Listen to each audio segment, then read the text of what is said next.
बिस्मिल्लाहिर्रहमानिर्रहीम। अस्सलाम वालेकुम एवरीवन, क्या हाल है आप सब लोगों के। उम्मीद है कि जो आप लोग सब बिल्कुल खैरियत से होंगे। तो जी आज मैं आप लोगों के साथ ज़िंदगी को आसान करने वाली बहुत ही ज़्यादा इंपॉर्टेंट जो है ना टिप्स शेयर करने वाली हूँ।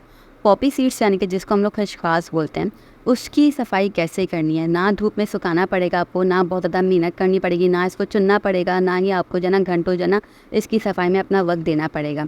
बहुत ही आसान तरीके के साथ झटपट जो है इसकी सफाई करने का आपको तरीका बताऊंगी। आप इसको स्टोर करके इजीली रख सकते हैं, क्योंकि विंटर में इससे बहुत ज़्यादा रेमेडीज़ बन के तैयार होती हैं, बहुत ज़्यादा इसका इस्तेमाल होता है और बहुत ज़्यादा रेसिपी इसके अंदर भी इसका इस्तेमाल होता है।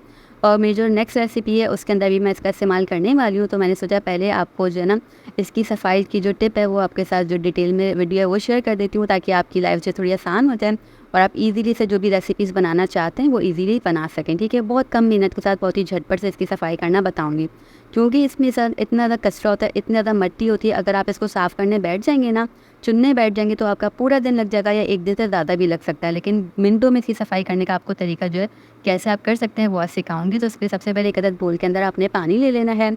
पानी इतनी क्वांटिटी में लेना है कि पूरी की पूरी खशकाश जो है वो उसके अंदर आ जाए, फिर भी पानी के अंदर जो है ना कमी ना रहे। ठीक है, मतलब पानी कम नहीं होना चाहिए आपका। ठीक है, 1 से 2 मिनट तक आपने पूरी खशकाश पानी के अंदर डाल के जो है ना छोड़ देंगे। ठीक है, उसके बाद जो है ना आपने इस तरीके से स्पून की मदद से जो है ना इसको ऊपर वाली जो खशकाश है ना इसको निकाल लेना है। ठीक है, या फिर आप स्ट्रेनर जो चाय वाला छन्ना होता है उसकी मदद से भी निकाल सकते हैं। ठीक है, मिक्स करते हुए नहीं निकालनी है, जो ऊपर बैठ जाएगी वही आपने निकाल लेनी है। जब ऊपर से निकाल लेंगे तो इस तरीके से पानी जो है वो बच जाएगा। तो ये वाला पानी आप क्लैरिटी के साथ चेक कर सकते हैं कि इसके अंदर कितने ज़्यादा जो है मट्टी या छोटे छोटे से पार्टिकल्स हैं। ठीक है, तो इस पानी को आपने डिस्कार्ड कर देना है। अब जी करना आपने क्या है, 2 से 3 दफ़ा इसी तरीके से पानी जो है ना इस खशकास के बोल में डाल के ना इस तरीके से आपने पहले मिक्स करना है। फिर जो भी पानी ऊपर आता है, नीचे बैठी हुई खशकास को आपने छोड़ देना है। फिर जो पानी इस तरीके से मिक्स करने के बाद ऊपर आता है उसको आपने डिस्कार्ड करते रहना है। इसके अंदर जो भी डर्ट होती है वो ऊपर आ जाएगी, और जो भी एक्स्ट्रा पार्टिकल होते हैं यानी कि बहुत छोटे छोटे साइजेस में ना इसके अंदर स्टोन्स होते हैं कि अगर आप वो अपनी रेमेडीज़ या रेसिपीज़ के अंदर इस्तेमाल कर लेंगे तो आपकी रेमेडीज़ या रेसिपीज़ ख़राब हो जाएंगी। जब आप उसको खाएंगे ना तो आपके जो है ना मुँह में वो कंकर आएंगे। तो ये कंकर निकालने का बेस्ट तरीका है, इस तरीके से आप 2 से 3 दफ़ा या 3 से 4 दफ़ा, या जब तक आपको ऐसा ना लगे कि पानी ऊपर वाला जो है वो बिल्कुल क्लियर हो गया है, अब बिल्कुल भी इसके ऊपर डर्ट या पार्टिकल्स नहीं आ रहे हैं, तब तक आपने इसको धोते रहना है और पानी डिस्कार्ड करते रहना है। ठीक है, जब तक आपको सुकून ना मिल जाए, जब तक आपको खुद जो है सेटिस्फेक्शन ना हो जाए कि अब बिल्कुल क्लियर है, तब तक हटाते रहना है पानी। ठीक है, इस पॉइंट पे आप चेक कीजिए 2 से 3 दफ़ा मैंने जब इसको वॉश किया तो कितना कोई गंदा तरीन पानी यहाँ पे निकल के आपके सामने आ गया है। मट्टी चेक कीजिए कितने छोटे छोटे से इसके ऊपर पार्टिकल्स नीचे बैठ चुके हैं। तो इसी तरीके से पार्टिकल्स बैठ जाते हैं, जो कि अगर आप नहीं साफ़ करेंगे तो आपकी रेसिपीज़ या रेमेडीज़ ख़राब कर देगा। जो प्लेट में हमने स्टार्टिंग में निकाल ली थी खशकास, वो भी इसी बोल के अंदर डाल देनी है। अब आपने क्या करना है, एक पैन ले लेना है, बहुत ही लो फ्लेम पर ये जो खशकास है इसको आपने जो है पैन के अंदर डाल देना है। ठीक है, सारी की सारी आप कोशिश कीजिएगा एक ही दफ़ा में डाल लें, ताकि जो है ना एक ही दफ़ा में ये तैयार हो जाए। ठीक है, अब आपने इतना बड़ा बर्तन ना हो तो पैन ना हो तो आप पतीले के अंदर भी काम कर सकते हैं।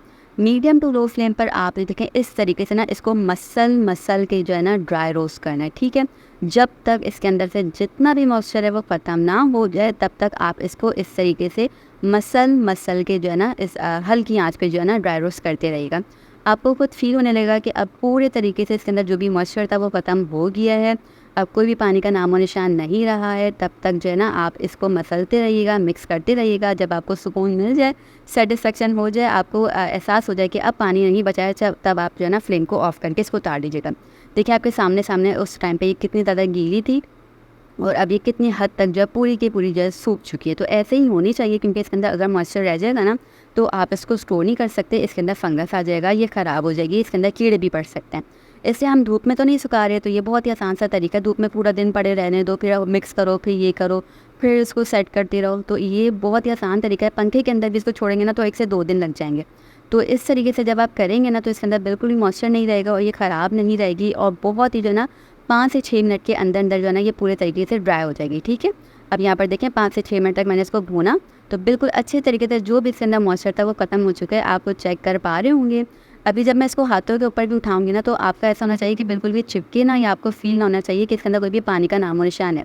जब हाथों में उठाएं इस तरीके से आपको फील हो गई पानी का नामो निशान नहीं है, तो बस यानी कि ये बिल्कुल डन हो गई है। इसको अब आप स्टोर करके रख सकते हैं, और जो भी आपकी रेमेडीज़ हैं वो इससे आप तैयार कर सकते हैं, या जो भी आपकी रेसिपीज़ हैं इससे आप तैयार कर सकते हैं, और बेफिक्र होकर आप इसको इस्तेमाल कर सकते हैं। इसके अंदर कोई भी कंकर वगैरह कुछ भी नहीं होगा, ना मिट्टी होगी।